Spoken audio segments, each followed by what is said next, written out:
তাকবীর তো এখন আমাদের সমাজের কোনো ভাই এই সাম্প্রতিক সময়েও দেখি শুনতে পারে না। কি বলেন, দেখেন না আপনারা ভিডিওতে? শান্তা নামে একটা মেয়ে জগন্নাথ ইউনিভার্সিটিতে মাইক নিয়ে নারে তাকবীর স্লোগান দিছে, অনেকের গায়ে আগুন জ্বলে গেছে।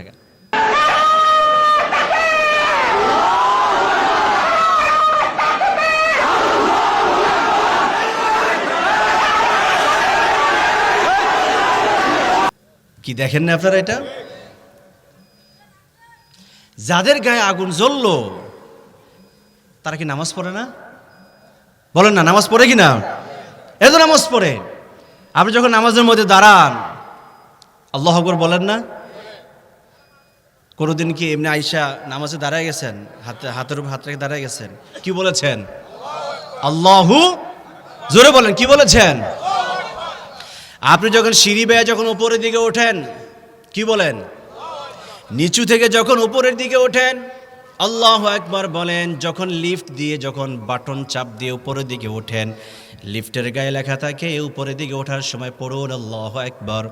নামাজের মধ্যে যখন আপনি সেজদায় যাবেন, সেজদা থেকে যখন উঠবেন, আবার যখন আপনি জানাজা দিবেন, আপনি যখন ঈদের নামাজ আপনি যখন আদায় করবেন, কোনোদিন কি আপনি অন্য তাসবিহ দিয়ে পড়েছেন নাকি? যখন এইগুলি করেছেন তখন সবাই বড় গলায় বলেছিলেন, কি বলেছিলেন? জোরে কর না, কি বলেছেন? আমি বলবো তাকবীর, আপনারা বলুন আল্লাহু আকবার। বলতে পারবেন না? তাকবীর হয় নাই, তাকবীর একটু জোরে বলা যায় না? তাকবীর। তাকবীর এমন একটা শব্দ যে শব্দটা আকাশ বাতাস প্রকম্পিত হয়ে যায়, বাতিলের মসনদ কেঁপে কেঁপে ওঠে। সুবহানাল্লাহ পড়েন।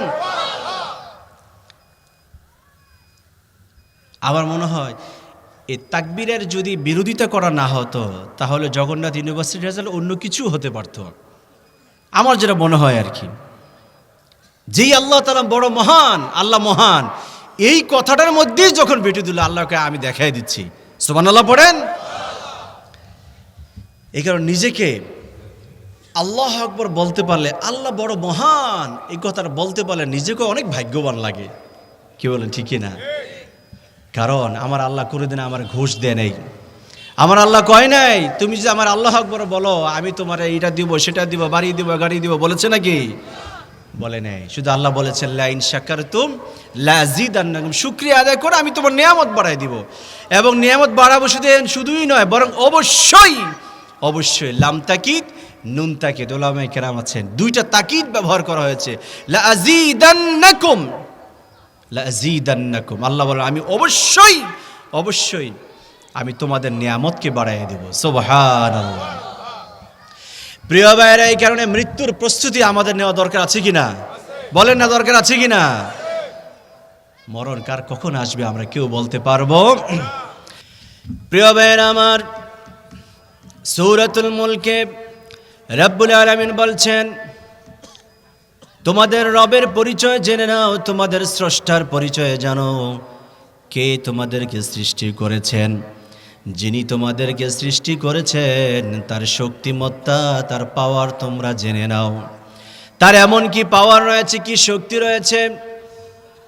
রব্বুল আলামিন বলেন তার পাওয়ার হলো আল্লাযী খালাকাল মাউতা ওয়াল হায়াতা লিয়াবলুয়াকুম আইয়ুকুম আহসানু আমালা ওয়া হুয়াল আজিজুল গফুর। সুবহানাল্লাহ পড়েন।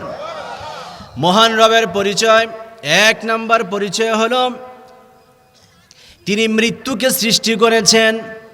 দুই নাম্বার তার পরিচয় হলো তিনি জীবনকে সৃষ্টি করেছেন। জবানটা খুলে গলার জড়তাগুলি মুছে দিয়ে একটু আওয়াজ দিয়ে বলেন তো, জীবন আর মরণের মালিক যিনি তার নাম কি? আওয়াজ দিয়ে বলেন না, তিনি কে? সকালবেলা জীবিত, সন্ধ্যাবেলা শুনতে পেয়েছি তিনি আর পৃথিবীতে নাই। কি বলেন, ঠিক না? সন্ধ্যাবেলা জীবিত, রাত 10টা 11টায় ফোন এসেছে অমুক সাহেব আবার পৃথিবীতে বেঁচে নেই। আমাদের পশ্চিম পাড়ার খোকন ভাই মোহাম্মদপুর থাকতেন। আমি ফেসবুকে সকালবেলা হঠাৎ করে দেখি খোকন ভাই পৃথিবী থেকে বিদায় নিয়েছেন। গ্রামে ফোন দিলাম, কি হয়েছে ওনার? মোহাম্মদপুর থাকেন, একসাথে মাঝে মাঝে দেখা সাক্ষাৎ হতো, প্রায় মোবাইলে কথাবার্তা হতো। আমি যদি 3-4 দিন ফোন দিতে দেরি হতো, খোকন ভাই আমাকে উল্টা ফোন দিয়ে বলতেন, ভাই তোমাকে দেখি না কেন? তোমাদেরকে যদি দেখি তোমার বাবার চেহারা দেখতে পাই। সুবহানাল্লাহ। সকালবেলা দেখলাম আমার ভাইয়ের ফেসবুকে ছবি আসছে, অনেকে পোস্ট করতেছেন, স্ট্যাটাস দিচ্ছেন, ছবি দিচ্ছেন, খোকন ভাই আর পৃথিবীতে বেঁচে নেই। বড় রকমের কোনো সমস্যা তার ছিল না। যতটুকু শুনতে পেয়েছি ডায়াবেটিসের কারণে হয়তো বা ফল করেছে, হাইপো হয়েছিল।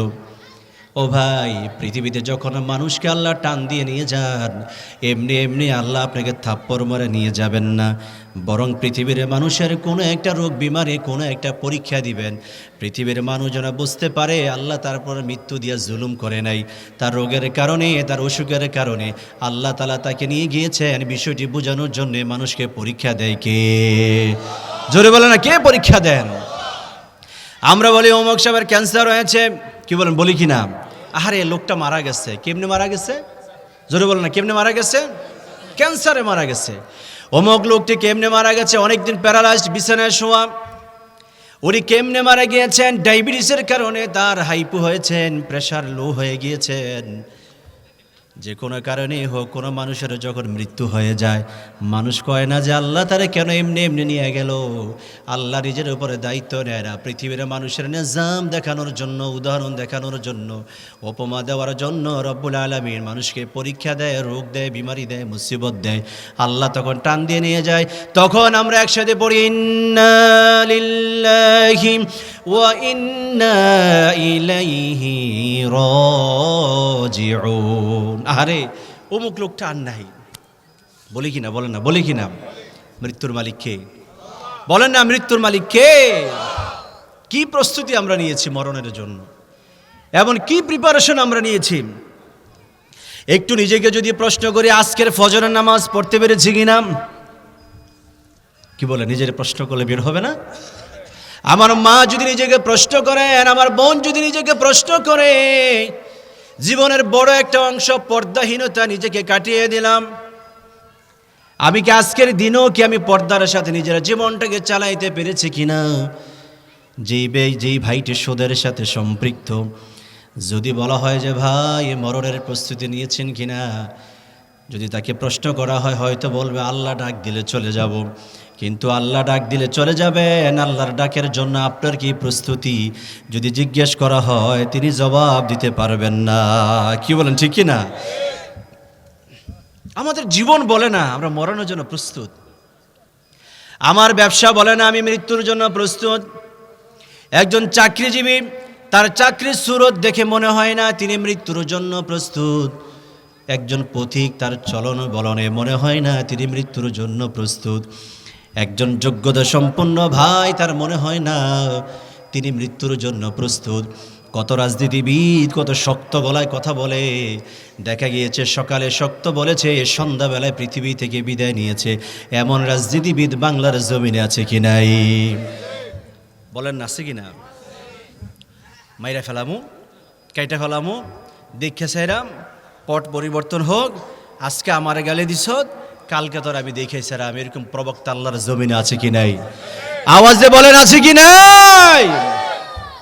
কোথায় সে দম্ভ আর অহংকার, গর্ব? কোথায় আপনার সে অহমিকা?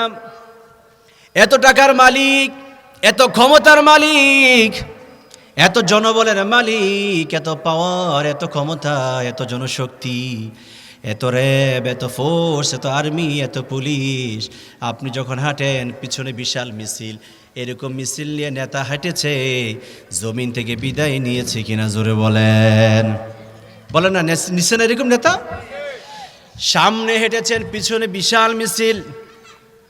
আরে তার ক্ষমতা, মনে হতো যে তিনি আজীবন এই ক্ষমতা নিয়ে থাকবেন। কি বলেন, ঠিক কি না?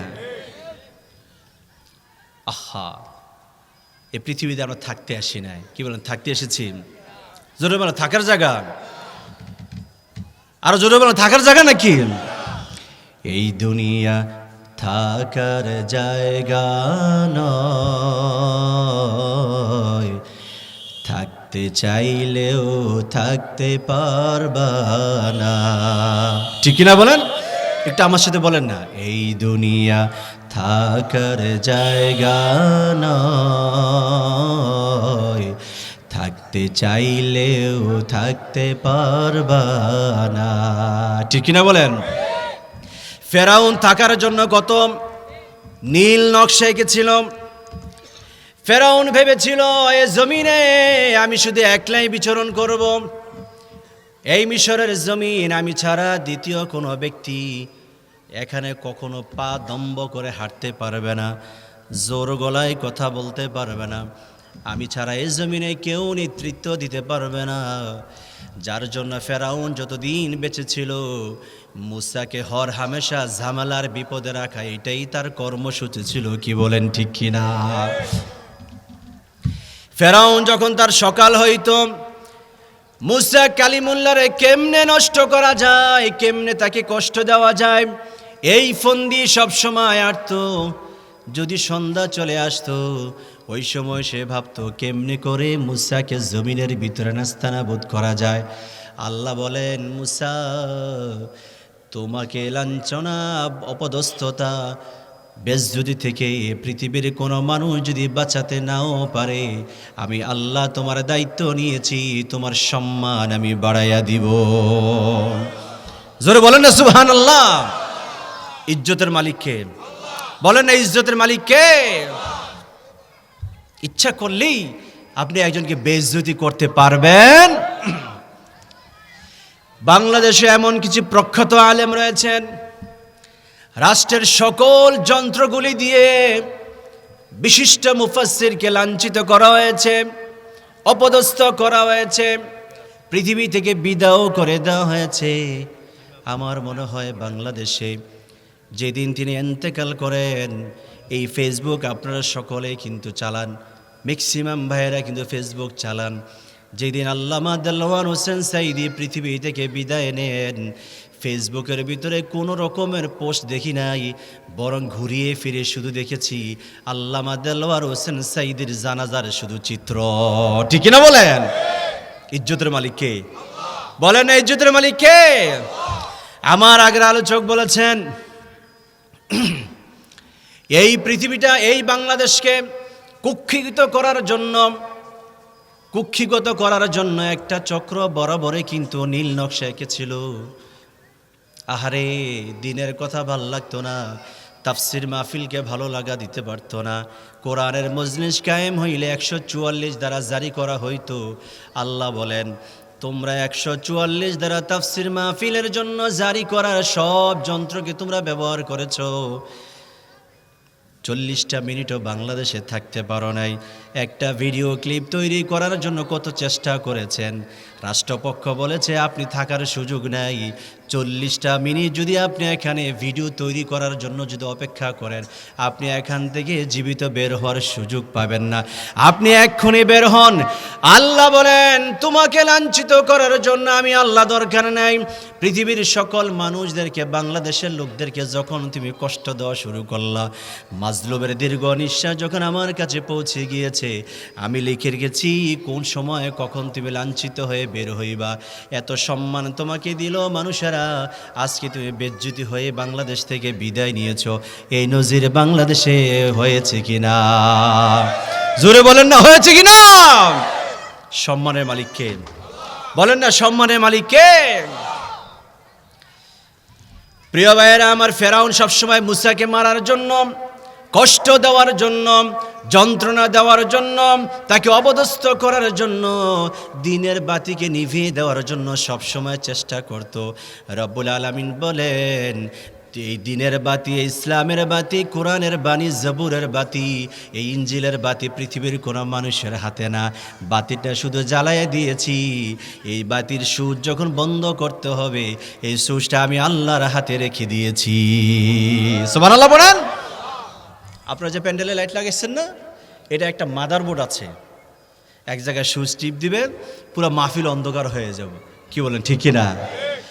দিনের যে একটা বাতি, ইসলামের যে বাতি, কোরআনের যে বাতি, এই যে প্রজ্বলিত হওয়া শুরু হয়েছে, এই বাতির সুইচ কি পৃথিবীর কোনো মানুষের হাতে, প্রধানমন্ত্রীর কাছে? কি আপনারা ভয় পাচ্ছেন?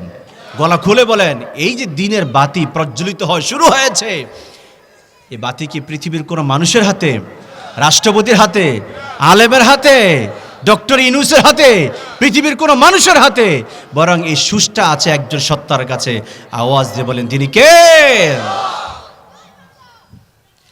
এই কারণে মুসা আলাইহিস সালাম মাঝে মাঝে মন ঘাবড়াইতেন, যাইতেন তুর পাহাড়ে, তিনি গিয়ে তার মহান রবের সাথে কথা বলতেন, রব্বুল আলামিন, কোন জালেমের কাছে আপনি আমাকে পাঠিয়েছেন? যখনই কোনো কথা বলি আমাকে সে কষ্ট দেয়, ভালোভাবে মেনে নেয় না। ও আল্লাহ, আমি এই ফেরাউনের সাথে পারছি না।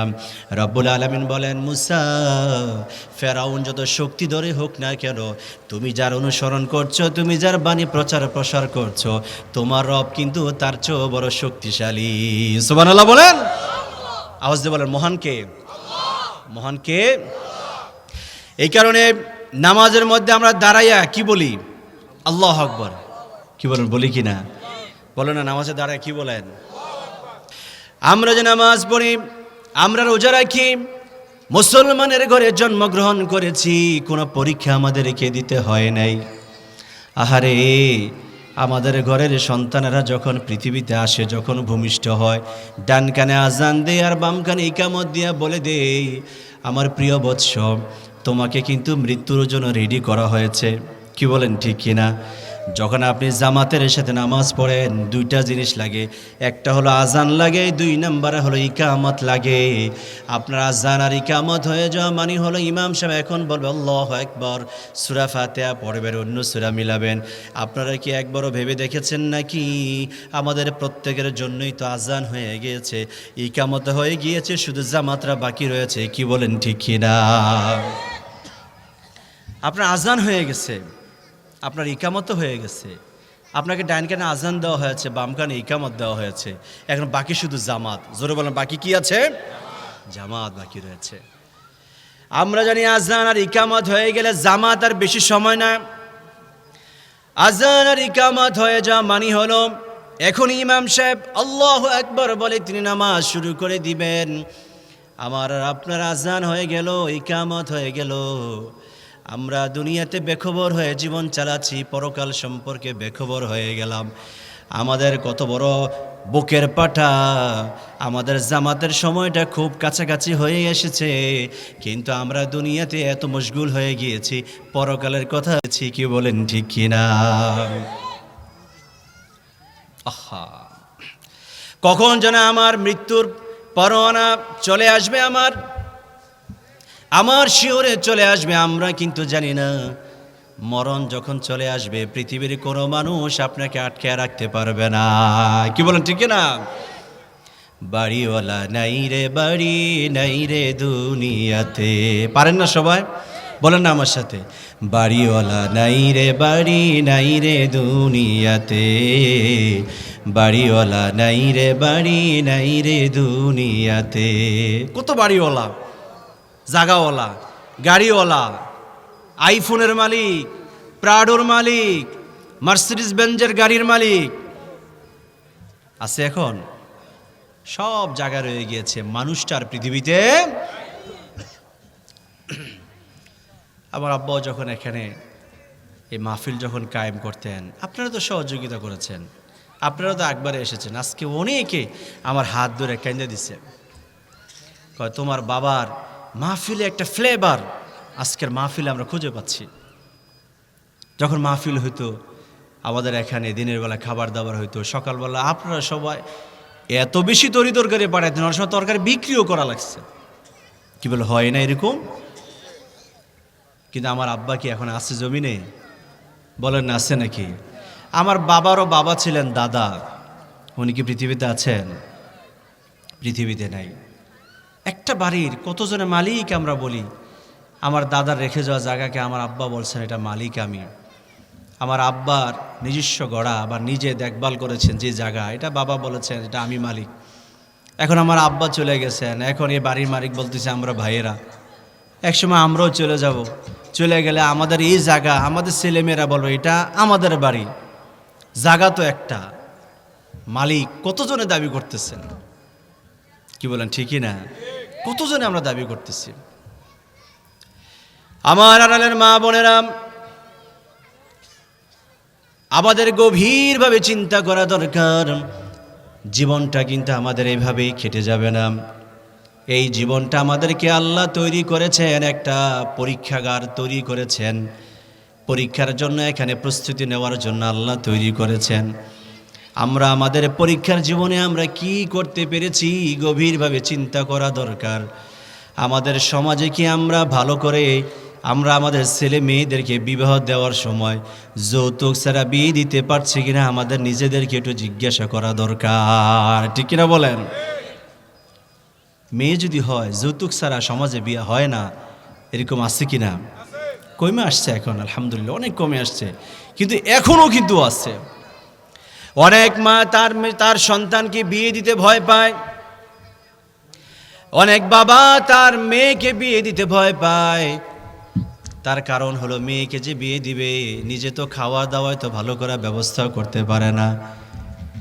মেয়েকে বিয়ে দিতে গেলে ফ্রিজ দিতে হবে, এসি দিতে হবে, মোবাইল দিতে হবে, মোটর সাইকেল দিতে হবে, ঘরে রান্না বান্নার জন্য যত কিছু লাগবে সব ব্যবস্থা করে দিতে হবে। এরকম জালেম এখনো আমাদের জমিনে আছে কি নাই? বিশেষ করে বরিশালের এক মাহফিলে গেছি। মাহফিলে ওঠার আগেই একজন ভাই এসে খুব দুঃখ করে বলতেছে, হুজুর মেয়েটা বিয়ে দিতে পারছি না। বলেন যে ভাই কেন বিয়ে দিতে পারেন না? হুজুর আমার তো দিন আনি দিন খায়, মানে হ্যান্ড টু মাউথ, আমার তো এরকম হলো আয়। আমার মেয়েটাকে এখন বিয়ে দিতে গেলে আমার মেয়ের ঘরে সাজানি পরানোর জন্য কমপক্ষে 2 লাখ টাকার বাজার করা লাগবে।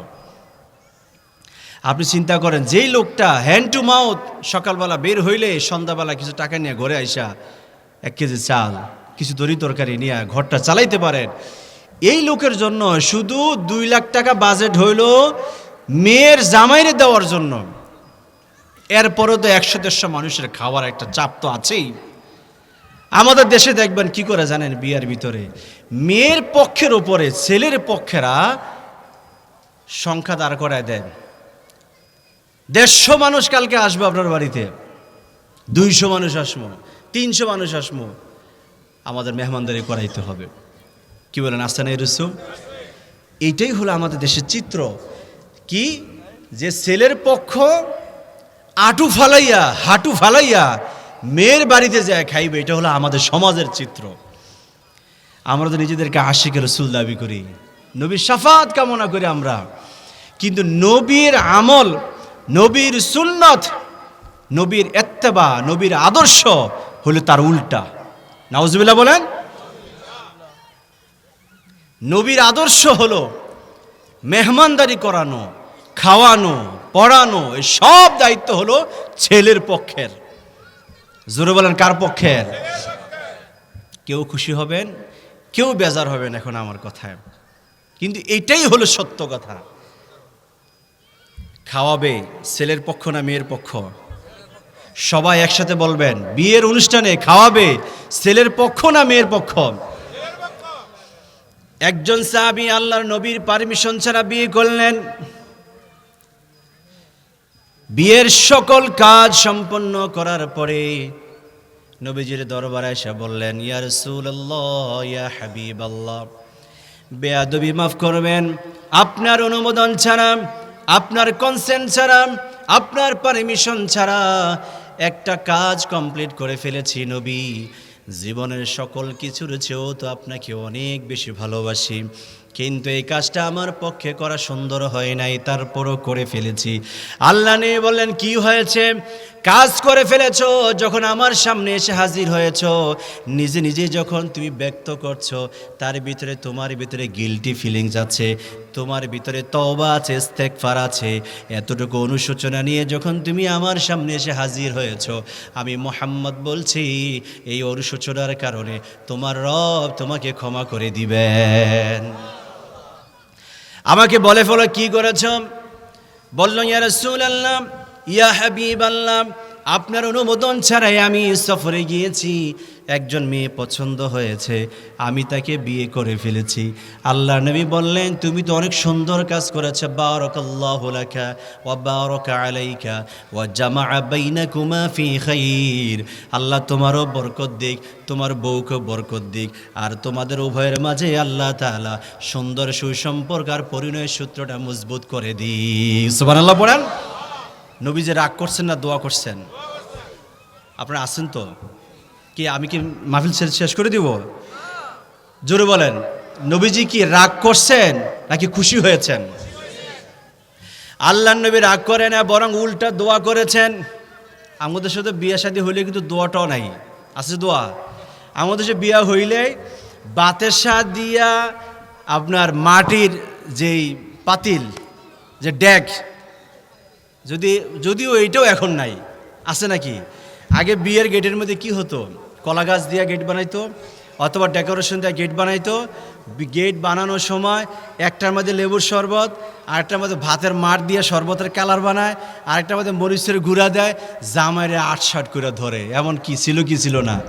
জোরে বলো না, ছিল কি না? আটকাইয়া টাকা পয়সা কামাই করা, this is one kind of চাঁদাবাজি। কি বলেন, ঠিকই না? মানে এটা হলো এক ধরনের চাঁদাবাজি। হ্যাঁ, ইচ্ছা করে দিবে না, জোর করে হইলেও ভয় দেখাইয়া এটা সেটা করে টাকা আদায় করে। কি বলেন, ঠিকই না?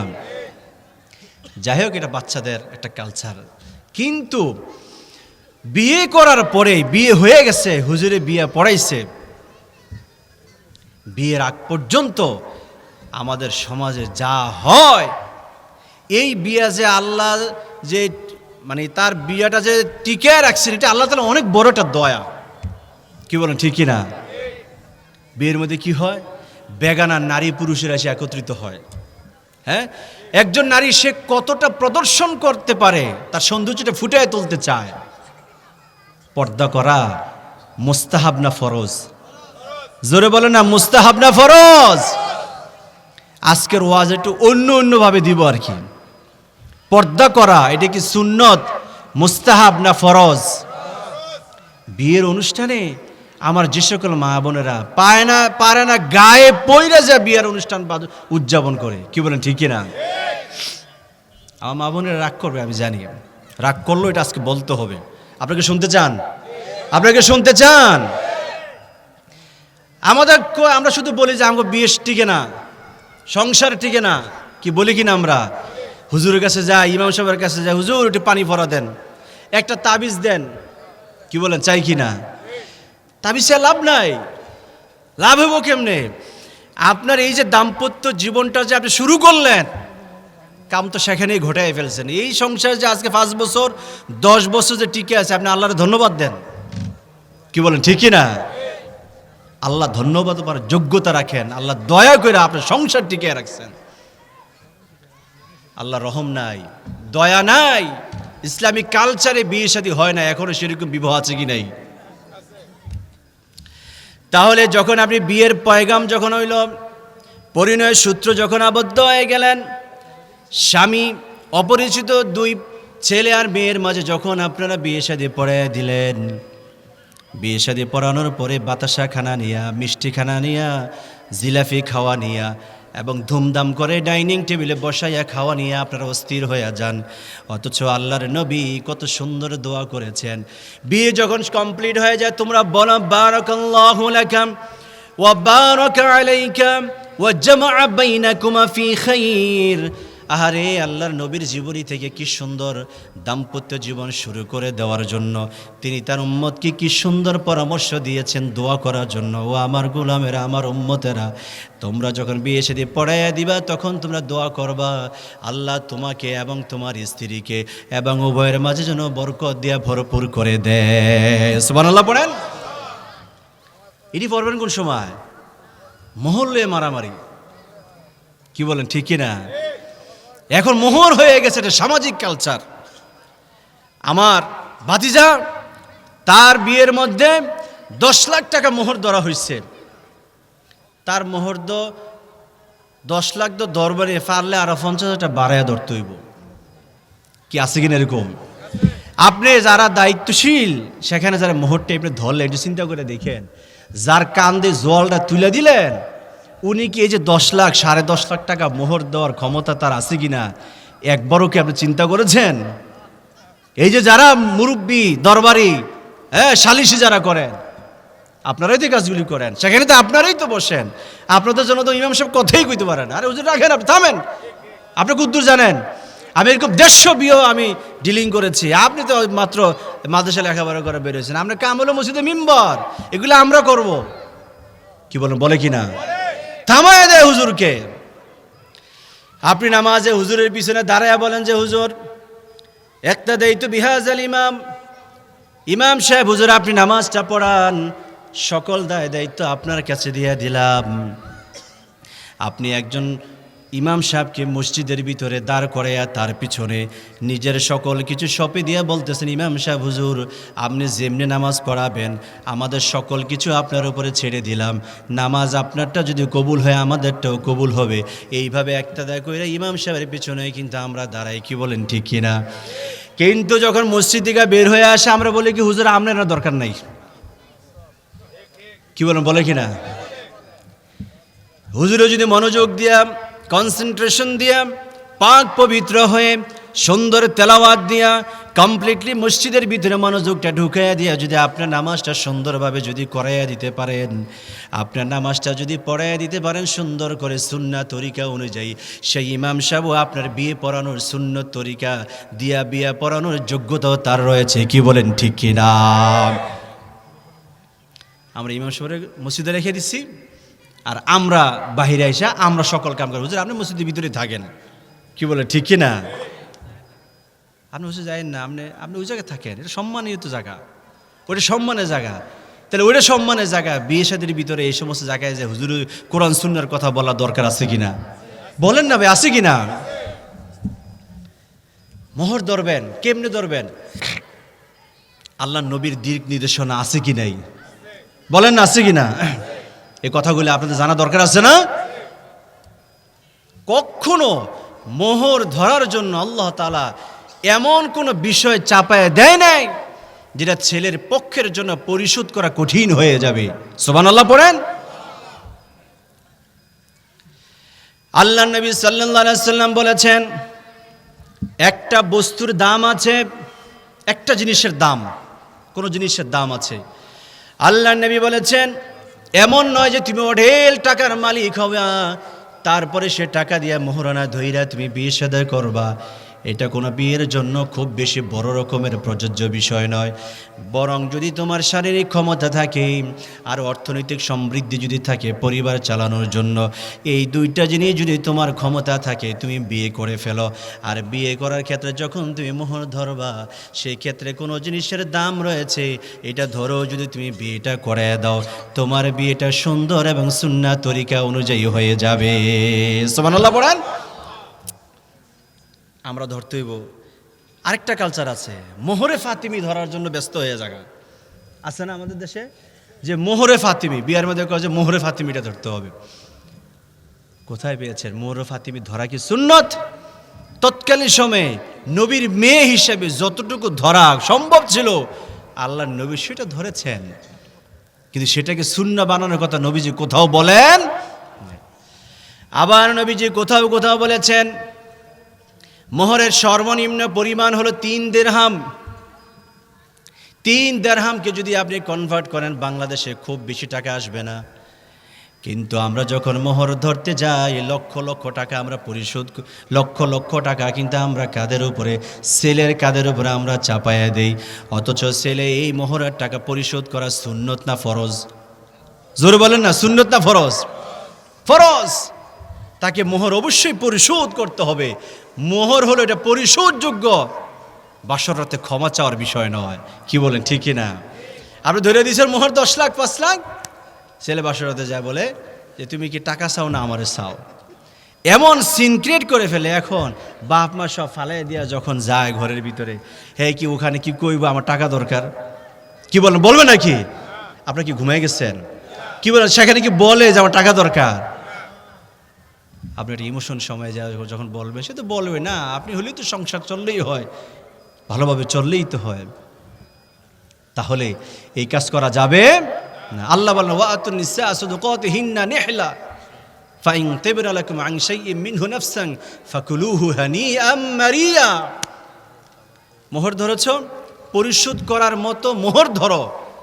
এরপরও যদি স্ত্রী যদি বলে ঠিক আছে আপনি আমার পুরো দেওয়া লাগবে না, আমি কিছু ছেড়ে দিলাম, আল্লাহ তাআলা বলছেন এটা জায়েজ আছে, খুঁজা নিয়ে আনা, চাইয়া নিয়ে আনা, বুঝাই আনা। সে স্বেচ্ছায় যদি বলে ঠিক আছে মোর এত টাকা ধরেছেন যারা আমাকে দেওয়া লাগবে না, অথবা বলে আপনি অর্ধেক দিয়েন, অথবা বলে 3 ভাগের 1 ভাগ দিয়েন, এতটুকু যদি বলে এই কথাটা রিসিভ করা, গ্রহণ করা, এটা খাওয়া নবীজি বলেছেন জায়েজ, আল্লাহও বলেছেন জায়েজ। সুবহানাল্লাহ।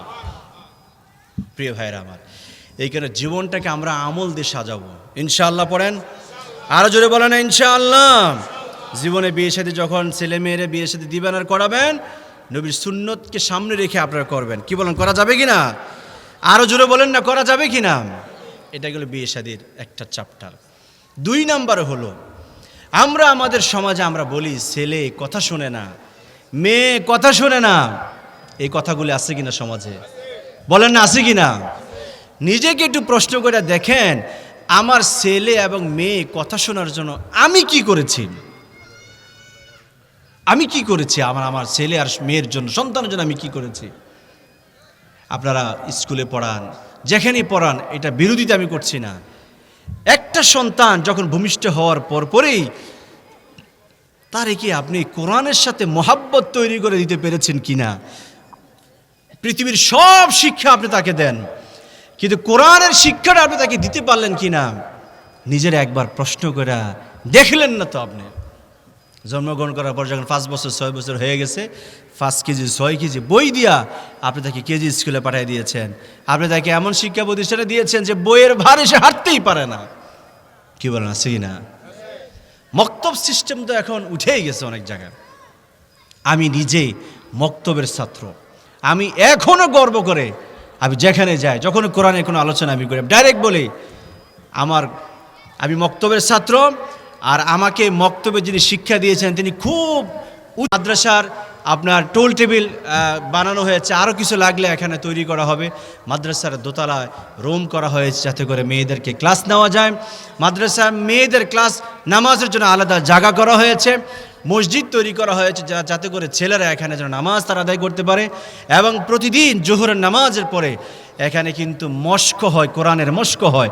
আগে বাতাগাসীর কারি রফিকুল ইসলাম সাহেব মরহুম, আল্লাহ তাআলা হুজুরকে মাফ করুক, জান্নাতবাসী করুক, সবাই পড়ে আমিন।